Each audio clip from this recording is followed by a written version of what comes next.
computer.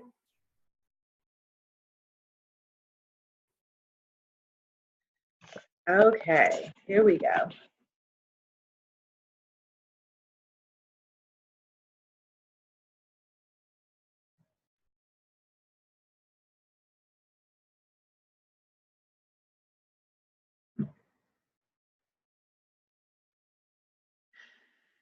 All right, Danielle, are you there? Yes, I'm here. I can finally hear you. You can press your video button and it will allow you to come on in. Awesome. Glad that you can make it. Thank you so much for joining us. I am Kiana Shaw, CEO of Lead Hership Academy and the creator of Mothers Raising Teen Daughters. I'm super excited today because Danielle Boose has answered the call. There was a mom in the group who had some questions about how her daughter was dealing with being sexually abused. And I was just like, let me find somebody. And again, someone showed up. People tagged people, and no one even tagged you. You actually saw the post, and you responded right away.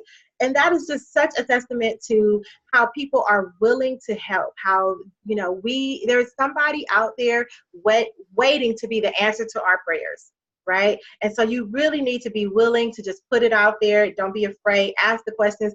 I don't care if people think about what people think about me for asking the questions. I don't care if they think that, oh, it's her daughter going through it. Listen, if she is, I want help for her, right? If she's not, I want help for everyone who has dealt with it, including myself. There's so much to processing and balancing out your life once you have dealt with sexual abuse. And so I think it's very important that we have this great conversation. And so thank you to the mom who asked the question, and thank you, Danielle.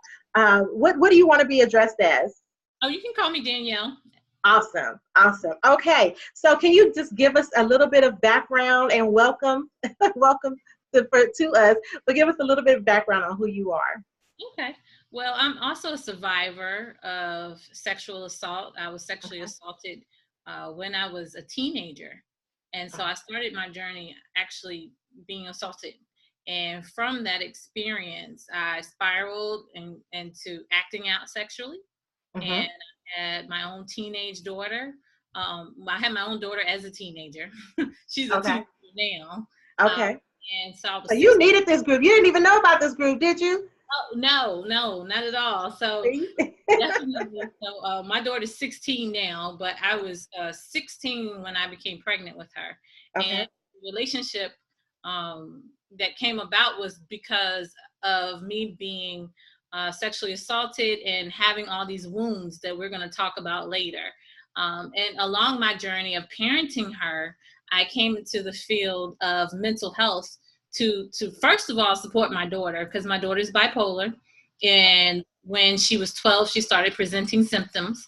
And during that time, I was a high school teacher, didn't know much about what was happening with her, but I wanted to learn everything I could to help my baby. So I transitioned out of the classroom and started working in the mental health field. During that time, I've been a life coach. I've been working with parents, and specifically a lot of mothers and their teenage girls who are going through being hurt sexually or emotionally or physically, and hearing a lot of the generational things that are happening with abuse. In my culture, I'm African American. There's a lot of things that's done in the home that we keep in the home that we don't talk about.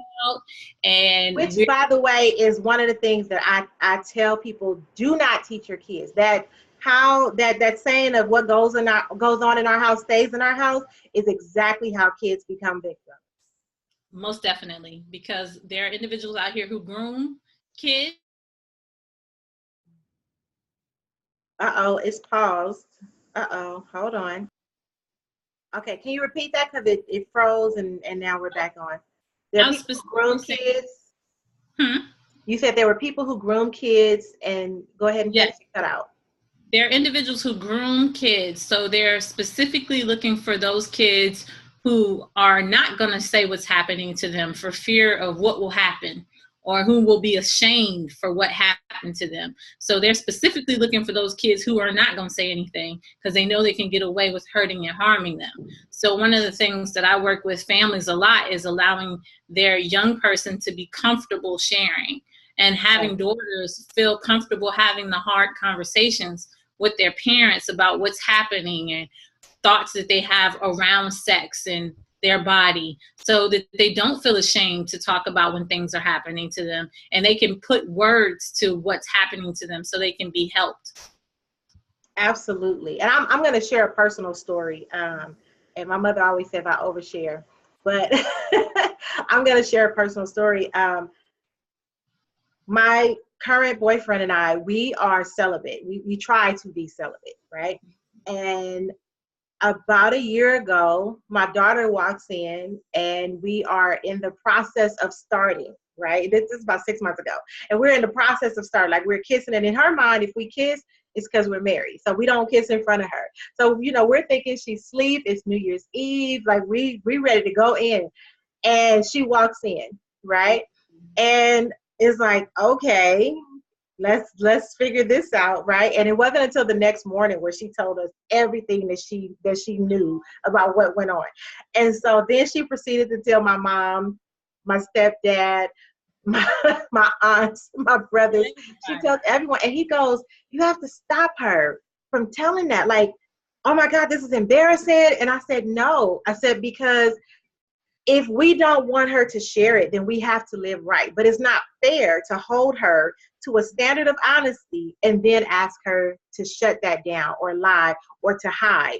She's 4. She's supposed to be able to share her day with everyone. And I want her to get into the habit of, if you need help, or if there's something going on that you need to express and you need to bring to people's attention, I don't want her to feel limited because she doesn't know what's acceptable and what's not. So it's our duty, if we don't want her to share it, to live right. Like, that's live according to what we say we want to present, what we feel. And so it's like, yeah, granted, she walked in at a point in time, like we had been doing good for at least 8 months, but now, like, it's New Year's Eve. Like, who doesn't try it, right? And so he was just like, so you really just gonna let her tell everybody? And I said, I don't care. Yeah. I mean, I would rather her tell everybody than to be holding in a secret, which is what I did for years. I was molested for quite a few years, and I never shared because I was afraid. And, you know, will this hurt someone? My father was a deputy. So in my mind, you know, if daddy kills him, daddy goes to jail, and who's going to take care of the household? Who's going to blame me? We hold all this stuff, so I'd rather her tell, and we just deal with the fallout and be done with it. And that's a really honest conversation that he and I had to have, because he was just like, this is not how I was raised. But I think it's so important that we do that.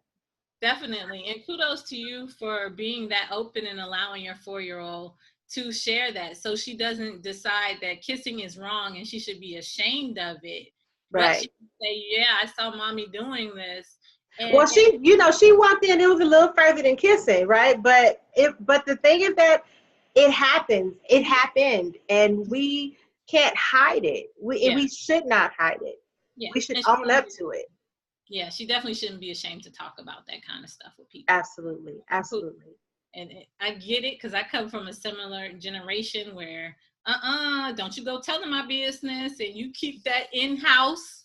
And what happens in my house, stay in my house kind of generation. And this generation is different. They have access to so much information that we have to get in front of the information that they're going to receive. So the idea of not sharing things does not work for this generation, because they have smartphones, smart TV, smart everything, and they are much smarter than us. Exactly. They're get out in these streets. So what you need to do is prepare them, to equip them with the knowledge they need to make better decisions, other than just anything at all. So I commend that. I started when my daughter could talk, explaining to her body parts and who should touch her and who shouldn't touch her. I have been very anal with both of my children. Being a survivor makes you think twice, because we talk a lot of times about adults harming children, but one of the discussions we don't spend a lot of time with is kids harm other kids because they're abused. And so you need kids to be aware of what is good touches and what's bad touches and what's not appropriate, because just like an adult can sexually assault you, a child can as well. Absolutely. Absolutely. And a lot of times they don't recognize it as molestation because they're so close in age. I think that the range is within 4 years, which I think is a huge gap. That's a huge gap, particularly if it's 8 and 12 or 16 and 12. And so I think that, you know, being on top of it and making sure that our kids understand that even another kid isn't supposed to touch you there is super important. To drive that home, another personal share. Last year, my daughter was touched on the butt by a little boy, and the teacher did not tell me. Wow. And when my daughter told me when we got home, I was livid. I was absolutely livid. And let me let this person in. Someone else is joining our live. Okay, so I was livid. And what ended up happening was I go to the school the next day and I confront this teacher. And she was like, well, I didn't know. He said he didn't do it, so I didn't know who to believe. And I said, you still tell me. Exactly. As her mom, you still let me know. So fast forward a couple of months, she's at a new school. We've moved. You know, she's dealing with a lot of change. And a little boy, you know, tells her to come under the table with her. So she goes because they're playing. And then he kisses her. Well, first he asked her to marry him. She says no, and he kisses her. I appreciate that you asked her to marry you first, but whatever. He kisses her, and she doesn't tell anyone. And so when we pull up at home, she shares it with me. And I said, well, Kayla, did you tell your teacher? And she said, no. I said, well, why not? And she said, because they didn't believe me last time, so I just waited till you tell me, till I got home with you. And to me, what that said was, I'm going to wait until I get to a safe space to share, which I appreciated. But it also told me that a message has already been sent to my daughter that no one is going to believe her. Yeah. And so, you know, and I'm like, okay, well, kiss me how he kissed you. And so she kisses me. And I'm like, okay, fine, because I want to make sure there's no tongue involved. You know what I mean? Like, but it can easily turn into a situation where it gets even more physical. Yes. And so I'm like, I need a parent meeting. I need a meeting with the teacher. How come no one saw this? Because she's on the playground, you know, and everyone's like, I don't know. And so it made me say, okay, I'm going to take some time off and I'm going to be even more present at her school, because these are the sacrifices we just have to make to make sure that our kids are safe. And even though everyone, because I've always been told that I'm very protective, and even though everyone won't violate our children, everyone won't refrain from it either. Exactly. And that's a huge issue. Definitely. So I'm gonna let you take over, because I'll talk all day about this issue. I'm glad that you're just as passionate about it as me, because I'm very passionate about it. But before I continue to move forward, there's something that I typically do when I talk about anything about sexual assault, and I try to provide contact information for a hotline for people, because this is a sensitive conversation that we're having. And someone may listen to this and be triggered by something that has happened to them in the past. So I want them to have access to this hotline number that you can utilize, and you can call, you can talk about, process something that happened to you 20 years ago. They will talk to you over this line. You don't necessarily have to have had something happen to you today, or you may be experiencing something with your daughter. So I just want to make sure that I give this number out. Absolutely. I'm ready to write it down. Okay. The phone number is 1-800-656, and it's the letters HOPE, which is 4673. So that number again is 1-800-656-4673. And that is the sexual assault hotline. You can call and discuss what happened to you. They will connect you to resources in your local area to help you or a family member discuss or go through whatever has happened to you sexually. So as I'm continuing to have this conversation, I want people to have access to that phone number and know that you can reach out and get some help.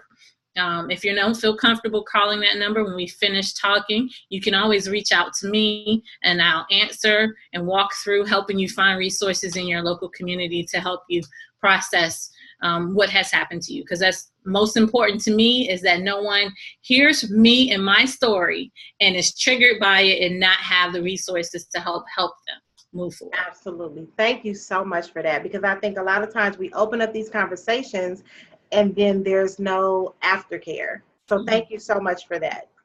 Very welcome. So to move forward, I talked a little bit about my journey working and how I got into the work that I do.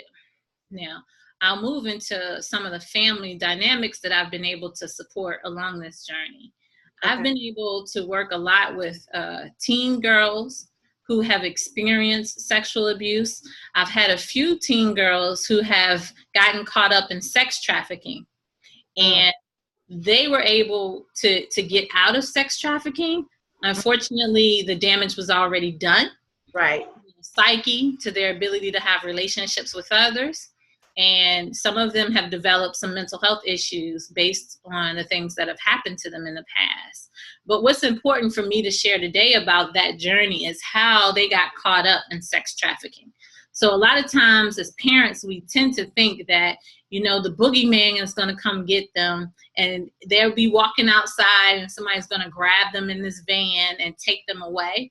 And that does happen for some families. But for the most part, in this generation, that is not how things are happening. We talked about grooming earlier. That's what happened to most of these teenage girls that I have been supporting.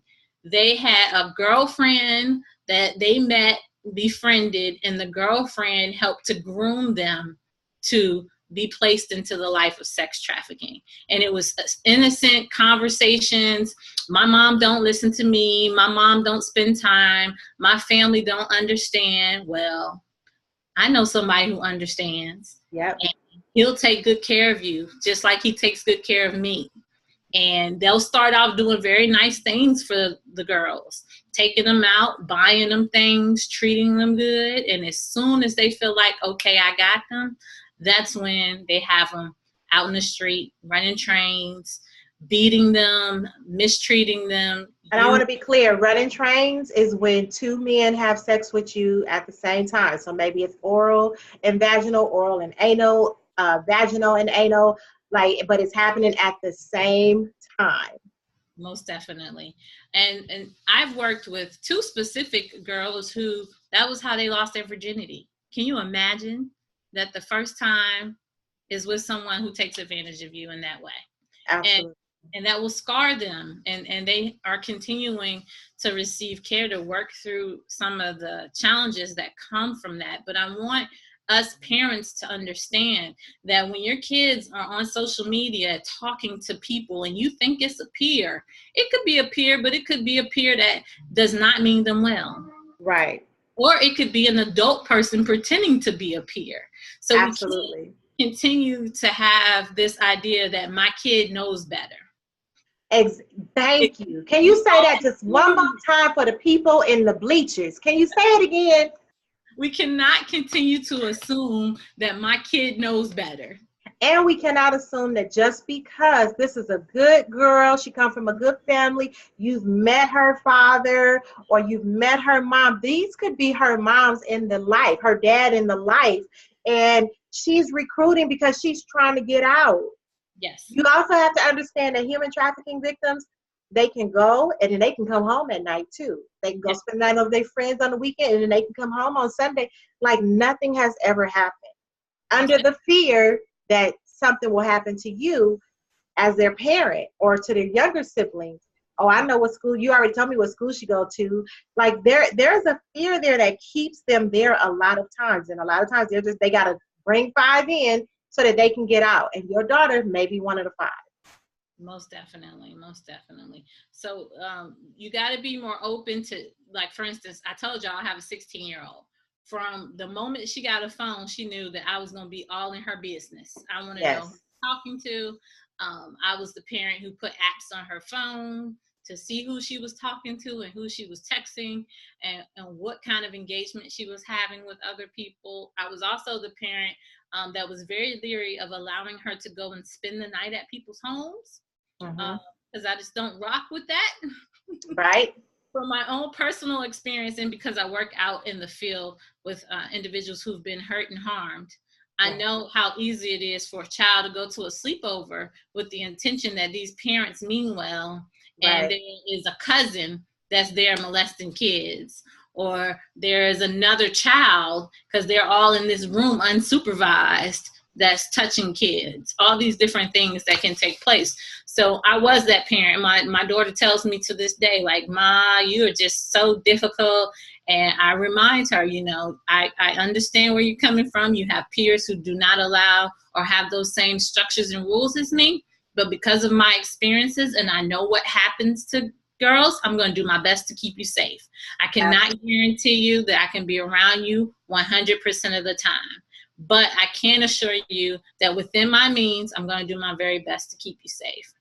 Absolutely. And then sometimes as parents, you know, we have to ask those questions to the other parent. Who else is in your home? Yes. Right? Do you have a husband there? Do you have a boyfriend that comes in and out? My niece went to a sleepover and they swore that, no, it's just going to be the girls. No, my boyfriend isn't coming.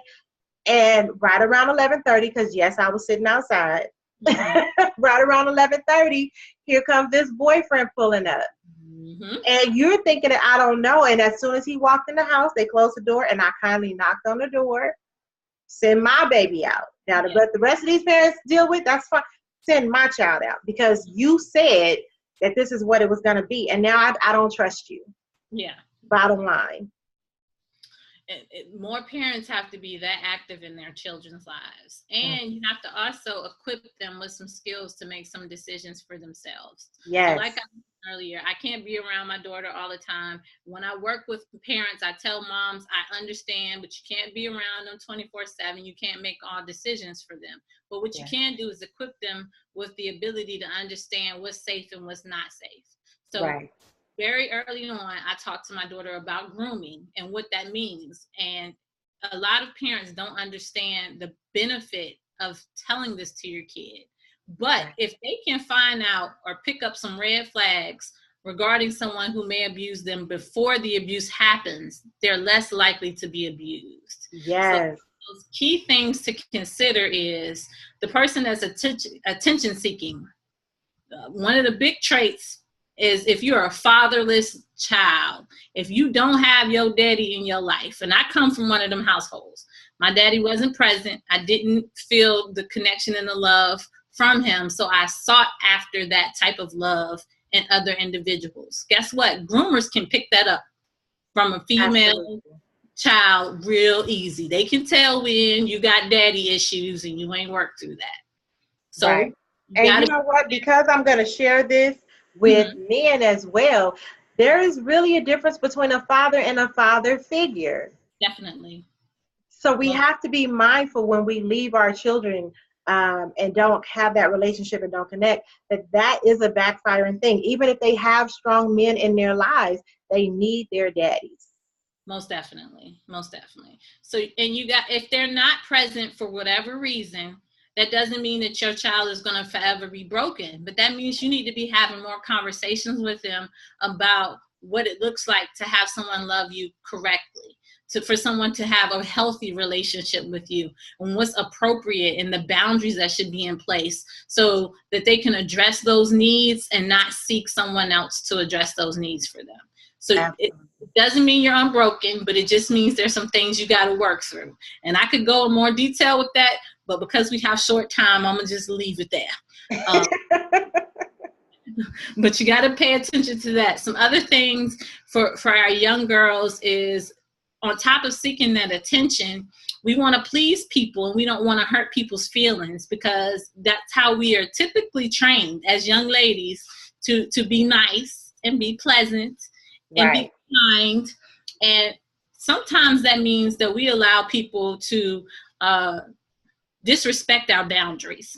I've seen many a times where I've seen a little 3-year-old be told, you better go give your little auntie a hug, or it's all right, give your uncle a hug, and they feel so uncomfortable, but they go do it because they're forced. So the And message we don't allow them to own their bodies. Yes.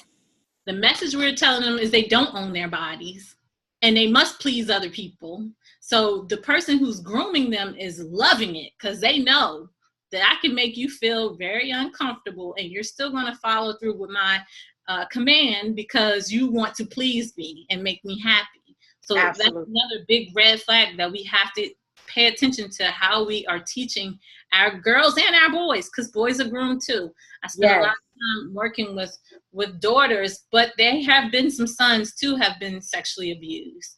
And the challenge with boys is they tend to definitely not say anything, and it affects with their sexuality, where they are not sure about themselves, especially if there's a male-on-male interaction at an early age. Or when there's when there's a woman that's doing it, and now they're like, this don't feel right. Mm-hmm. And so, and a lot of times it's like, well, that translates into long term. Yes. And, you know, people be upset when you say that, but it really is true about how you see the person of the opposite sex and what you don't want to deal with like that. Yeah, yeah. And it can start with simple touching. A lot of times I've had people come and talk to me about how they were 7 years old and they had a cousin touch them inappropriately and they liked it because our bodies react to touch. And there is a chance that that child may enjoy the touch, and now they're conflicted because they feel like, well, because I liked it, I must be this or I must be that.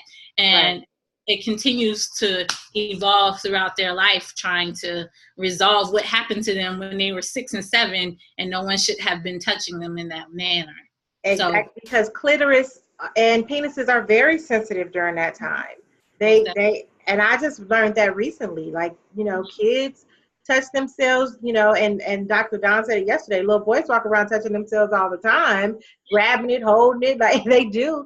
And the same thing for little girls. I think that we've just taught our daughters better, or we recognize it and we stop it faster than we do with young boys. But young girls have very sensitive clitoris at that age. Definitely. And we don't have those conversations with our girls. Or some people don't even have it with their guys. They just, oh, that's normal. But they don't explain to the kid what it means to feel like that, what your body is going through, and how it's healthy that you may like it. However, there are some things cognitively that come along with this kind of pleasure. And so what do we tell our kids? What do we say to our 6-year-olds and versus our 14-year-olds? Because it starts way before 14. Most definitely. So my advice is we all know our children. Now, I like the developmental age situation, but I will tell you that all kids, they may be 6, but they might not act like a 6-year-old. So you got to gauge your 6-year-old to determine what's appropriate for your 6-year-old. Okay. I started having, first, when my son was old enough to talk, and for my daughter, talking to them about what their body parts were. So they knew the common word and they slang words for their body part, because I didn't want nobody to be tripping them up. Yep, this is your penis. Some people refer to that as your dick. You may hear those types of words. Right. Yep, that's your vagina. Mm-hmm. All these different terms that come with your body parts. Yes, that's accurate. From the age 2, when they could point out what their body parts were, we were having that conversation. And I was talking to them about who could and could not touch them there. I would explain to them, like, yes, it's appropriate for mommy to help you clean in those areas. Mommy can help you clean there. And from time to time, your grandmother might help you clean there. But other than these individuals, no one else should be touching in those areas unless it's a doctor and I'm present. And those were clear boundaries for my kids. They knew that if I wasn't present, they couldn't be touched like that. And they needed to come let me know whenever they felt uncomfortable with people touching them that way. That's how you start the conversation with them. As they started getting older and asking me more questions, like my son, when he got about 6, he wants to know how babies are made. Now, some people say, you know, they come from heaven, they come from birds. I chose not to do that. Right. I explained to my son that it takes a man and a woman to make a baby. Right. Now, when they are in a loving, caring relationship, I prefer them to be married. But we can talk about that later in life. They have the ability to make a baby. Right. And I gave very general information there. I said, but you have to be an adult to make a baby, and you shouldn't be engaging in activities that make a baby now. And he was cool with that at 6. We continued to talk about kids playing, because I know that when I was growing up, it was this thing where we played house. Yes, and everybody was humping during house. Yep. And I knew, from my experience, when I was a kid, we played house, and there was a little boy, I'll never forget. He was like, you're the wife, I'm the husband, and this is what we're supposed to do, because we husband and wife. Mm-hmm. And he was touching me in my privates and trying to touch my breasts and stuff, and I couldn't have been more than 7 at the time. Mm-hmm. So because of that experience, when my kids were around that age, I talked to them about playing house, and I talked to them about what was not appropriate in playing house. And if someone should do this, what you need to do. You need to tell the closest adult that's near you. And if the closest adult is not helping you, as soon as you find another adult, you tell that adult, and you keep telling adults until someone addresses what happened. And the moment you find me, you need to let me know what happened so we can address what took place, because it's not appropriate. I'm the 38th adult. You still tell me. Yep. I said, you tell all those people, but you still got to tell me. But the trick is to keep telling people until someone comes and keeps you safe. Safety has always been paramount for me. What can you do to be safe? Keep finding people until someone keeps you safe. And then once you finish doing that, whenever I come around, I need to know what happened so I can address it appropriately. Absolutely. And that's the advice that I give families all the time. You got to prepare your kids for the worst. That doesn't mean that you scare them half to death with all these scary things that may happen, but we live in a society where it is reality. There are a high number of individuals who are being touched by adults or by children, or who have been touched and are out now touching other individuals. So if you don't prepare your kids, you're setting them up for the odds of something bad happening to them without preparing them. So you got to have the conversation. Sometimes it's tough conversations to have. As my daughter got older, the conversations got way more intense. Mm-hmm. She experienced some sexual assault in her own life, from boys touching her inappropriately, like even at school, hitting them on the butt, touching her breasts, you know. And people don't see that as sexual assault for some reason. They see it as kids being kids. And it's not okay to allow your kids to think that this is normal or acceptable behavior. Exactly. At some point, we have to take responsibility for what we allow, because your son is hitting on somebody's daughter, your daughter is hitting on somebody's son, and at the end of the day, you run into a parent like me who will just start smacking everybody. Like, that's just what it is. That's just what it is. And so, you know, understanding that, yes, kids make bad decisions, so everything doesn't have to be a 911 situation. But for your child in particular to know, this is my safety. I can tell my mother, and she'll handle it however she sees fit. It's not my job to fix it. It's my job to report it. Yes. And we have to get our kids in that mindset. My job is to tell my parent. Yep, and be firm in their boundaries, and be comfortable with being firm in their boundaries, because sometimes you are going to have these conflicting perspectives of people who will say, oh, they just being kids. Well, my daughter will tell you, you don't touch me there. And she's very firm about it and matter of fact. And that's what we got to be teaching our kids, to be matter of fact about their boundaries and their bodies, because they own their bodies. And there will be a space, like, for instance, my daughter is older now, where she does like boys, and she has herself this little boyfriend now, and she wants to do things with her boyfriend, and she feels comfortable having a conversation with me about it. Now, like I said before, I can be with her. I'm praying for you 100% of the time. All right. And remember, I said I was a teen mama. So I had her at 16. So who am I to tell her? Because she look at me and be like, I hear you, Ma, but I can do the math, right? So what I explained to her is, I understand that you're going to make some decisions and I can't be with you all the time. I hope that you saw my journey along this way and you saw how difficult it was for me. And that you'll take heed and make some different decisions. But I'm not stupid, right? And I understand you are a female who has these urges.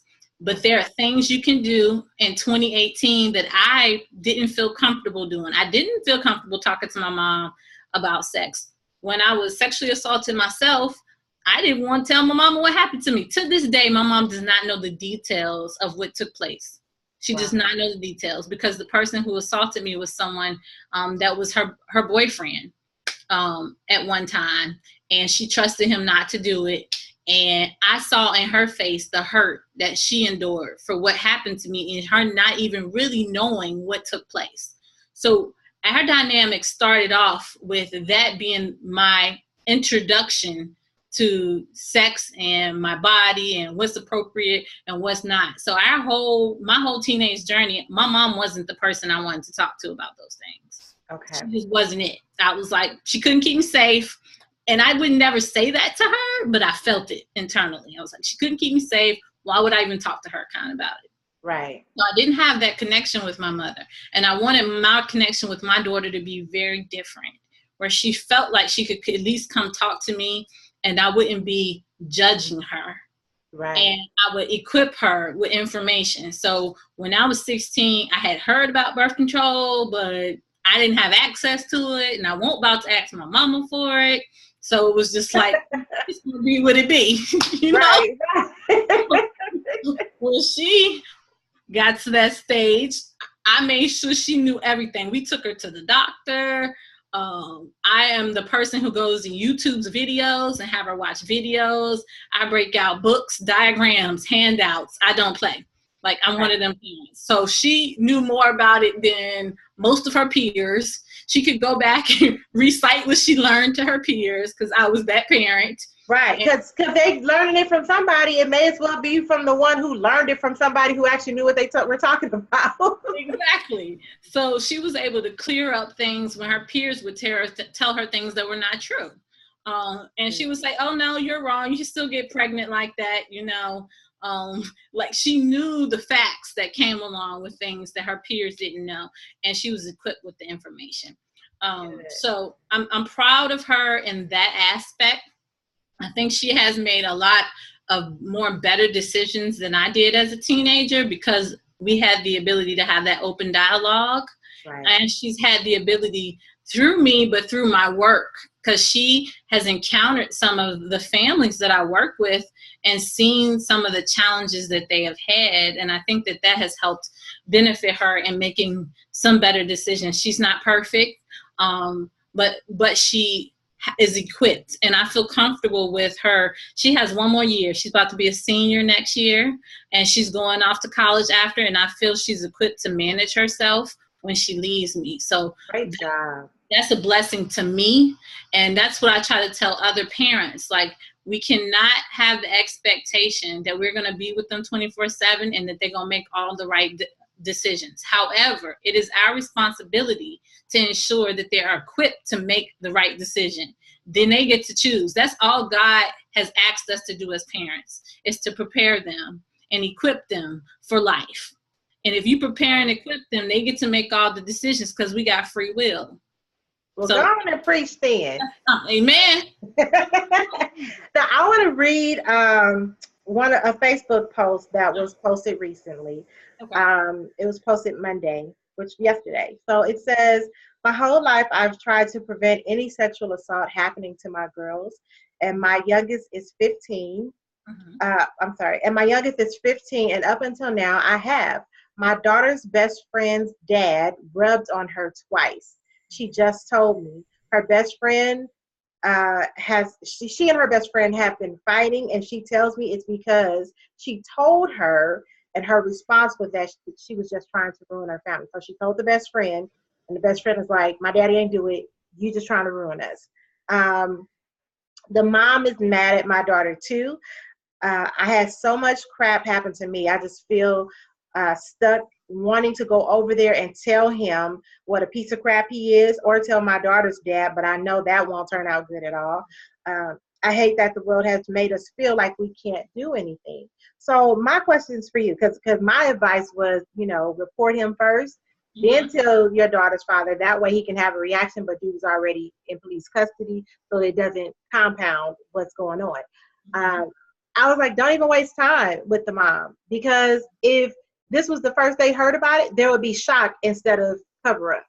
Yeah. That's my personal opinion. But I want to, yield to the expert. I think you gave great advice.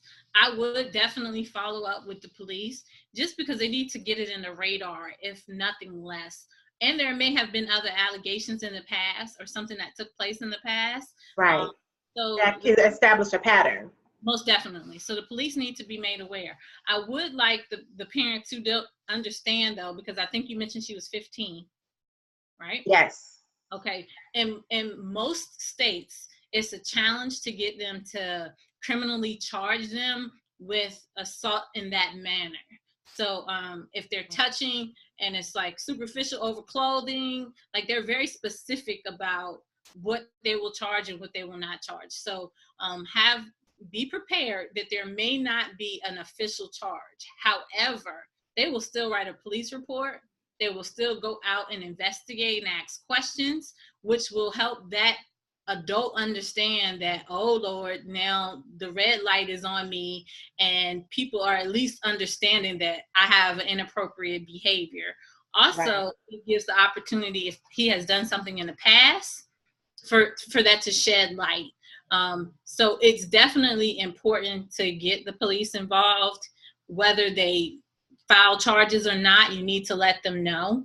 I would, as the parent, validate my daughter a couple 100,000 times to let her know she did the right thing, and her friend is not much of a friend if she is saying that she's ruining her family, because it shouldn't be her responsibility to manage the actions of a grown person.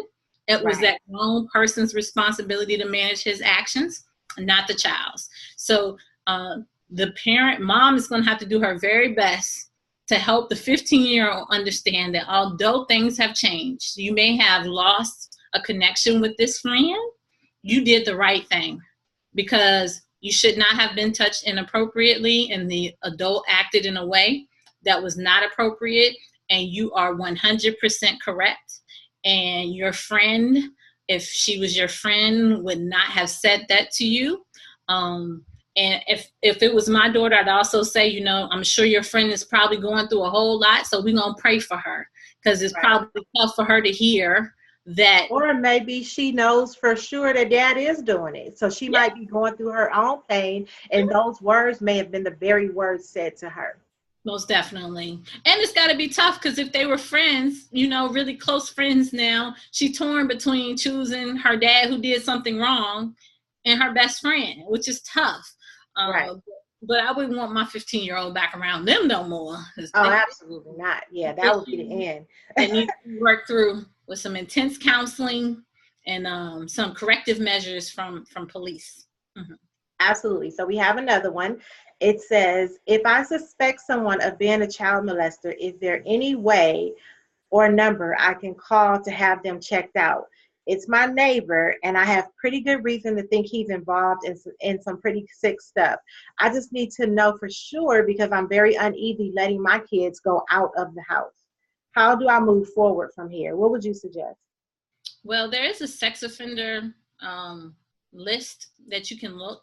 You can Google sex offender locator or list, and you'll see something that'll come up, and it's throughout the United States. I'm not sure where that person is located, but you can type in, like, for instance, I've typed it in before, where I put my address and it tells me all the sex offenders that are in my area, and I'm in high alert because I know where the sex offenders are in relation. So that's one way to see if that individual is on the list. Now, what I will say is, a lot of times people sexually assault people, rape people, and are not on that list because they've never been formally charged. So this individual may or may not have charges, so you may not have access to the information. But follow your instinct. I'm a believer in instinct. I feel like God is telling us something all the time, and if we get still enough and listen, we can interfere in the devil's work. Right. And we can use resources. familywatchdog.us, familywatchdog.us. Megan's Law is still very popular.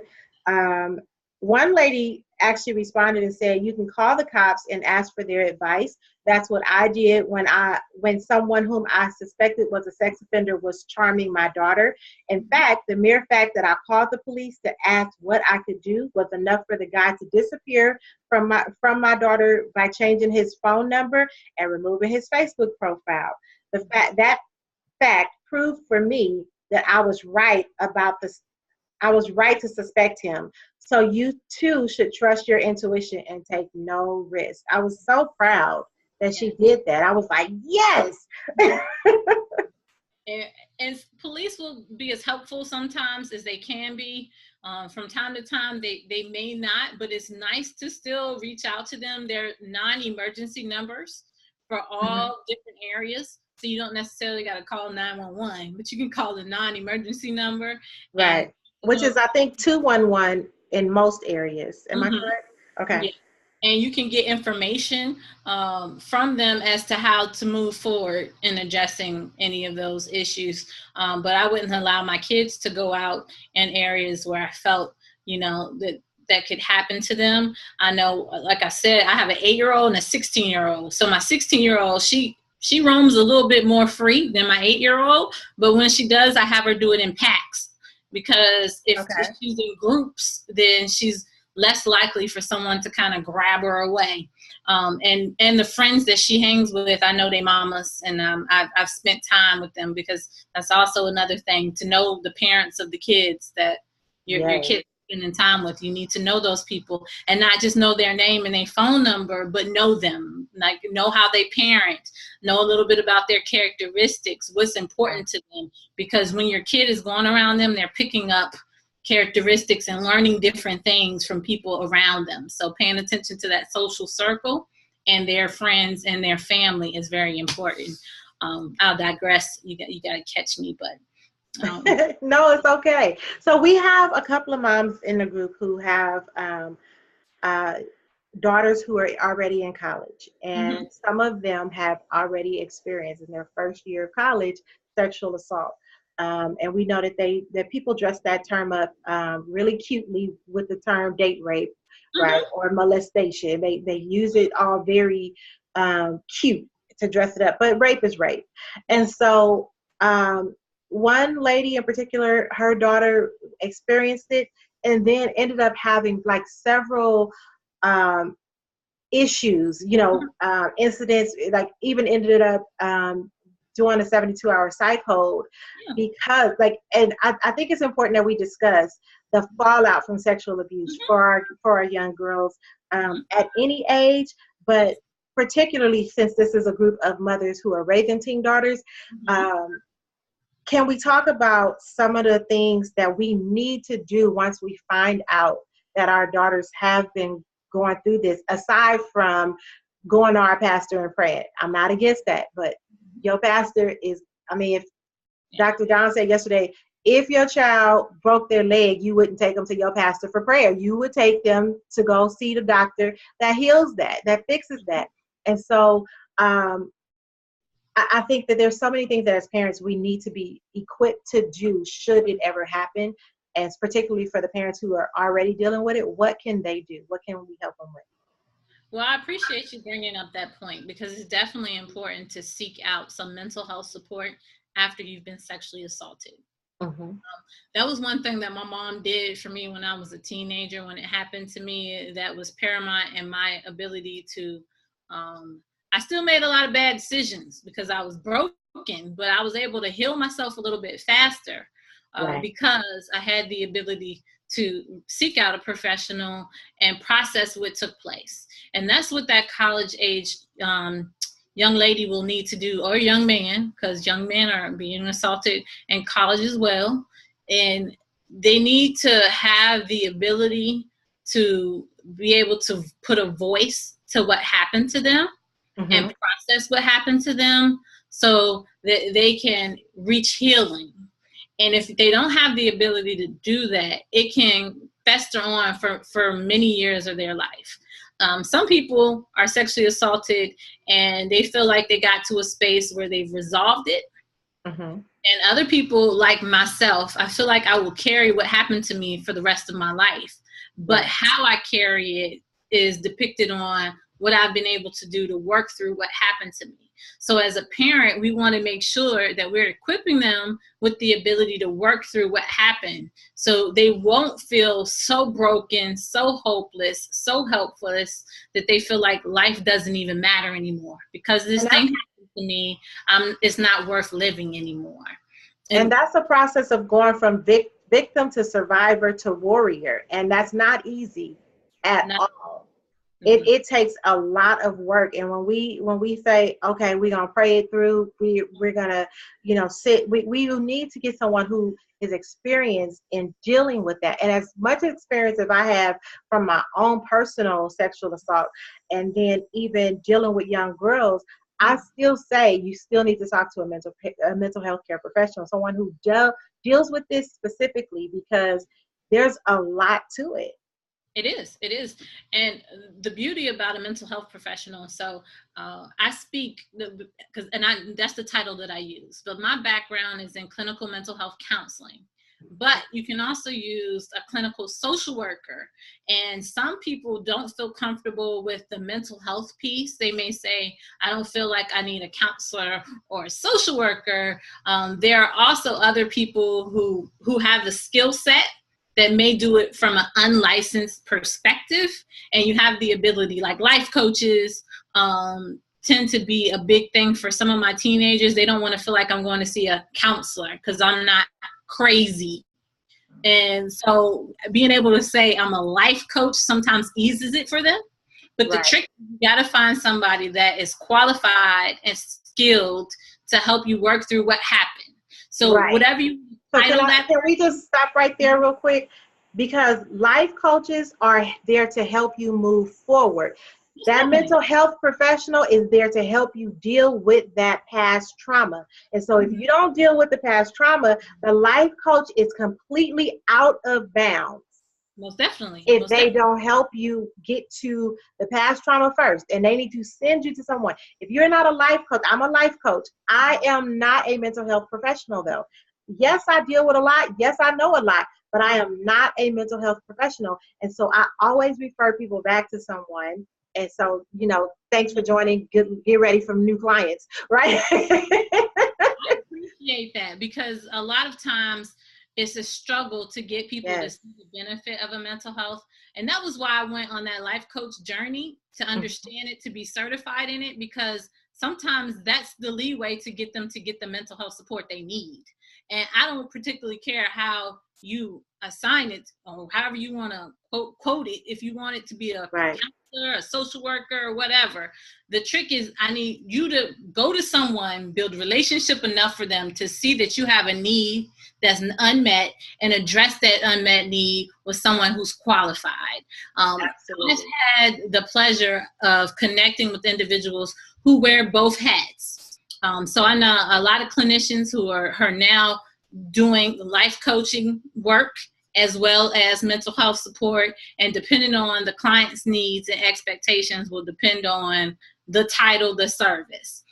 If you're providing mental health support, you should be licensed, period, or you should be under the supervision of someone that's licensed, period. So I don't want to mess that up. I appreciate you cleaning that up for me, but I know in our community, it is a challenge for some individuals to seek mental health support because they've been told that mental health means I'm crazy, and I'm not crazy, and therefore I don't need that person. And they've been told that what goes on in this house stays in this house. So they, even as adults, we don't get free. Most definitely. And some of the challenges is that if you do speak to a mental health professional, almost all of us are mandated reporters. So if you're telling us that in your home, your child or someone is being sexually abused, we're mandated to report that. So that's another one of the sticky areas in coming and sharing that information. But my issue is, if you don't talk about it, you don't work through it. And a lot of times people feel like, well, if I go tell this counselor, they're going to take my babies away. That's not always the case. They will come in and they will help fix your family, repair what's broken, work through putting some things in place to help y'all heal from what's happening. It doesn't always mean they're going to come take your kids away from you. But there is at that line where if they are being molested by your husband, you're going to have to make a choice. Yes. And that's not just because they said so, but because it's what your child needs. And it's better to stand on one side and say, no, I choose my husband, and let your daughter go get healed or your son go get healed, than it is to say, well, you got to keep being victimized every time. And that's just what it is, because he pays the bills here. Like, at some point, we just got to be willing to be homeless. And that's just what it is. Exactly. So I want to go to another one. This started off in a conversation about a mom who allowed her daughter to go hang out, spend the night with some friends, and the girls were missing from like 10 a.m. to 5 a.m. to 10 p.m. to 5 a.m.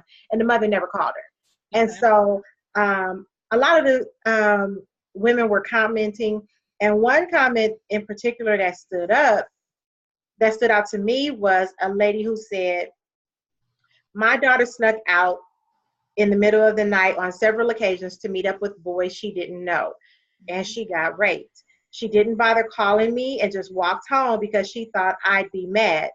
I only found out weeks later due to information given that led to her telling her social worker, and the social worker was mandated to report it. I was pissed about her sneaking out. I was more pissed about her not calling me after it happened. And even more pissed that even after that, she snuck out to meet up with random guys still. She's only 14 and didn't learn the lesson. And so I said, well, do you think she's trying to numb the pain? And her response was, it's for attention. She likes the attention from the boys. She has extremely low self-esteem and has a lot of self-loathing from being sexually assaulted by her auntie, age 4 to 7. Okay, so she was 4, the auntie was 7. And the auntie threatened to hurt her. I have no idea how to help her. And this was the post that made me say, we need to get some help. Let me find a sexual abuse expert. So she did say she's receiving therapy now. Hopefully we'll get somewhere. But this is the post that got you invited because, or this is the comment that got you invited because what does she do to help her? Like, she went through this experience at 4 years old. People tend to think, well, you're 4, you're fine, get over it, right?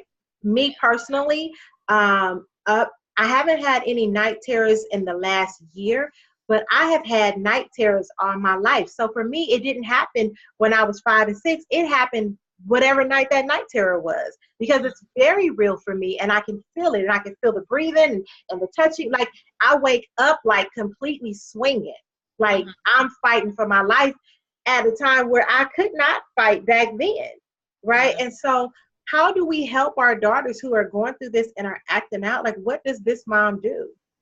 Well, first I want to commend her for posting that and being that raw and transparent and seeking help, because that says a lot. They're pretty resilient to have went through all of that and are continuing to seek out help. So, Mom, I don't know if you're listening, but I just commend you for that. Absolutely. I think that you seeking out advice and help is going to help your daughter tremendously work through. I'm glad that you said that she is in therapy now. I will encourage you to spend time talking to her to see how she feels therapy is working. A lot of times when we go into therapy, we're hoping they'll fix us quickly, and we assume that that professional is the person to fit us and address our needs. Now, all counselors, social workers are all different. They have different ways they treat people. Their characteristics, personality is different. So make sure it's a really good fit for her and she's feeling like she's able to address what happened to her, because it's some heavy lifting work that has to happen in therapy. And she has to be in an environment where she feels comfortable enough to do that heavy lifting, to unpack what happened to her so that she can release it and move forward and address how she's currently acting out. I think my advice would be to just find out if it's working well. It takes a little time to build relationship. So if she's just recently starting therapy, it may take a couple of weeks, but if she's there for a month or two and she's not feeling like she's getting something from it, you might want to go in and make sure that's the perfect fit for her. Because a lot of times we go out and we get therapists, we get counselors, and we assume, well, it didn't work, so this doesn't work. It could have just not been a good fit. And so that was my next question that I literally just wrote down. Mm-hmm. How long should we give a therapist? I know people who have been seeing a therapist for 8-9 years. I'm like, well, that's not the person for you, or if not working, because you've been seeing them for 8-9 years on the same issues. And I know that we can unpack a lot in therapy, but that's a long time to be still working on one thing that started off with you being fired from a job. Like, what is the time frame? So there's no cookie cutter answer. So there are some individuals who struggle with some disabilities that make it difficult for them to make the shift. So like if you struggle with schizophrenia, there's a chance that you might have therapy for the rest of your days. In some form of fashion, working through some things, or you may have some cognitive delays. So I won't say there's a cookie cutter approach for everybody, but let me just say the general person, if you're going into counseling to resolve a specific issue and you haven't felt like that issue has been resolved, typically we get between like 6 months to a year to show some shifts. And that's with the individual who's doing the work. Now, if you're just going to counseling and you're like venting and getting it off your chest, and then you go back and you don't do any work, we can't really gauge that. But if you're going into counseling, you're venting, but then you're actually using some of the interventions. You're trying to work through some of the things that you've been talking about in counseling that's challenging to you, and you don't see a shift in 6 months to a year, then you can go back and talk to the therapist and say, I know we've been working on this for 6 months. Or a year, and I don't feel like I've made improvement, and talk it out. If you're still feeling like that therapist is not giving you what you need, then you need to reconsider. Now, with that being said, sometimes we know from hello if it's a good fit, right? And, I mean, I'm a very open person, and talking is my thing, and I like to get it out. I'm very, I talk with my hands, as you see me doing over here right now. And I do well with another person who is lively. If you're sitting there just going, that doesn't work for me. And that's your personality and that's your thing. But for me, when I come in counseling and I'm talking to you, I need to know that you here with me, you feeling it. Like we coming out this thing together because we connected. Right. We're doing some work, some heavy work. And I know that's what works for Danielle. But you have to get an idea of what works for you and make sure that you're aligned with the professional that's helping you meet your need. And you're not spending 8 and 9 years working through some of the challenges. I will tell you that some things like sexual abuse, it will pop up in lots of different ways throughout your life. Like you mentioned, that teenager is now out with boys acting out sexually. That's part of it. Like when you're assaulted as a young person, or even if you're not 4 or 5, but even as a child, if you're assaulted in that way, then your body tells you all these conflicting things about what sex is and what's appropriate and what's not appropriate. And you are conflicted in your brain because you might have liked some of it, you might have not, you conflicted with liking some of it, you're not sure if you're nasty now or you're lovable. Like all those emotions are emotions that come when you are assaulted in that way. So and I want to be clear, because it's not necessarily that you liked what they were doing, you liked the feeling it produced. Exactly. Yes. Exactly. And I remember Tyler Perry, famous playwright, for those of you who don't know, he's a movie script writer, and he played the Medea roles. But he talked about he said when he was being molested, he said, I felt my body betray me. And I was like, ding, ding, ding, ding, ding, ding, because it is so true. You like, I don't like this, but it feels good. This is wrong, but it feels good. You know what I'm saying? There are times where I know a young lady who, a guy was holding her down and masturbating her until she came, and she was just like, so do I report it because I had a release? Like, if I had an orgasm, is that really rape? You know what I'm saying? Like, she didn't really understand.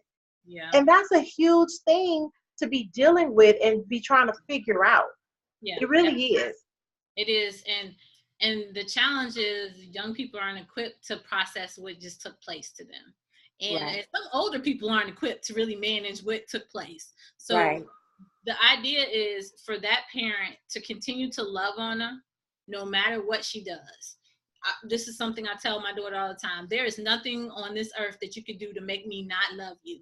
And I'm going to love you no matter what you do. I'm going to always be your mom, and I'm here for you. Mm-hmm. And sometimes we need to listen more than give advice. Just listen. Just sit there and say, look, I'm here. I'm sitting here. I don't have nothing to say, but I'm a listening ear. A non-judgmental listening ear. And you can come talk to me about anything. And you shouldn't be ashamed to talk to me about anything. And we can get through this together because I'm always be here with you. And just keep sitting in that space with her. And I think it's appropriate for mom to be frustrated. Like, why would she put herself in an unsafe situation? Right. That's a natural reaction. Mm-hmm, definitely. But that's the conversation you want to have with your good girlfriend or your close person, not necessarily her, because you don't want her to feel judged. Like you are continuing to judge her. Because with judgment, I'm glad you said that, because that's where I would have went wrong. Because I'd have been like, "What the hell? What? Yeah. This is a mistake." But that's the point. Judging, it's basically saying because of something you are doing, this is happening to you, and we don't mean it that way. Not at all. Right. We're not blaming that because she went outside with people she shouldn't be outside with. It's her fault that happened to her. Right, and they are still responsible for managing themselves. If she came out naked, they're still responsible for leaving her alone. If she got a line of dudes ready to grab her cat, she gets to pick who's in the line. Like, we can't say, oh, well, it does. And I've seen this happen a lot where people go, well, she's fast anyway. Mm-hmm. No. She gets to choose who she allows to be a part of that. Most definitely. So yeah, that's another key thing. I think that all the feelings that mom has are appropriate feelings. She can continue to vent and just make sure she has a safe space to do that where her daughter doesn't hear her. Because perspectives are a crazy thing. So from her perspective, she's like, I don't understand because I'm trying to keep you safe. But from her daughter's perspective, she might hear, mom's judging me. She blames me. This is my fault. Because her perspective is different. So both valid perspectives. Perspective is what? No, I need to tweak that. Now you got me. I don't know what I just said. I'll rewind it and I'll tweet it from there. Well, I'm just saying we all have our own perspectives. Nobody's perspective is wrong, and everybody's perspective is valid. It's okay to feel hurt, shame, disappointment, all those feelings. It's okay to see things out of the way you see it. We all gonna see things differently. But as parents, we just gotta be mindful that sometimes our kids don't have the same perspective as us. And we may come off with the best intentions, but they take what we say and some sideways is how they processed it. So just being mindful of what we're saying, how we're saying it to them, so they don't see us as individuals that are going to judge me. So since she's judging me, I'm not going to tell her something's happening to me because she already judging me. She already thinks it's my fault. Instead, you want to say, I'm here. And I know that some things happen to you. And we're going to get through this together. And I'm going to do everything in my power to make sure that these things don't happen to you again and to help you through it. That's better than, that happened to you already, so why are you going back outside kind of thing. Right. Just doing things a little differently is what I request of families when I work with them. And it's definitely different because I wasn't raised this way. This is a new way of parenting. Right. In my time, that's not how my mama parented. That's not how my grandparents parented. So it's definitely very different. But we have noticed a trend in our generation, the kids that are coming up now, there's more depression, suicide, having challenges managing and navigating regular teenage issues on top of sexual assault and all these different things. So we got to think about different ways to address the issue. And one of those ways is giving them the ability to share what's happening to them, openly talk about sex in their body, and answering questions and equipping them with the information they need to keep themselves as safe as they possibly can. Absolutely. Thank you so much for joining us, Danielle. I cannot tell you how much I appreciate this. If you need me for anything, just call. Say that again. I said, thank you. I appreciate it. It was a pleasure to have the conversation because I'm very passionate about sexual assault. I don't know if you picked that up, but this is my life's work to be able to I picked it up. And let other people know that you can get through whatever happened to you. So can you tell us how we can find you? Do you do Facebook Lives? Do you have a group that you've started? How can we connect with you? You could definitely reach out to me on Facebook. I work a lot in the community. I am going around doing conferences and things. So I haven't done a Facebook Live probably in about a month now. Okay. It's been a while, but I'm spending a lot of time talking about mental health. Connect to me on social media and I'll reach out to you. I plan to do more in the future, but right now the money has been coming in, going around doing conferences. So eating those up any chance I can get, but I plan to slow down soon and build more of an online community. I work with families throughout the United States, which is great because we can use platforms like Zoom. And I work with families all over the place. So anytime I can be a resource to anyone, please reach out to me. It doesn't always have to be a paid relationship. I'm big on connecting people to resources because I want everybody in their community to have access to what they need to help heal them. Absolutely. Thank you so much again. Do you have a website or anything? Yes, my website is Achievable Greatness. That's my company. So you can go to www.achievablegreatness.com and connect to me and see the kind of work that I do in the community. Okay. Do you have a book out yet? Yes, I have a book. It's called Life in Lyrics Through Danielle's Eyes. It is about my journey. I talk about sexual assault. I talk about being a teen parent. I talk about being homeless. And I connect my journey with song lyrics. So there's a song for each journey that happened along the way, some good things, some bad things, all in between.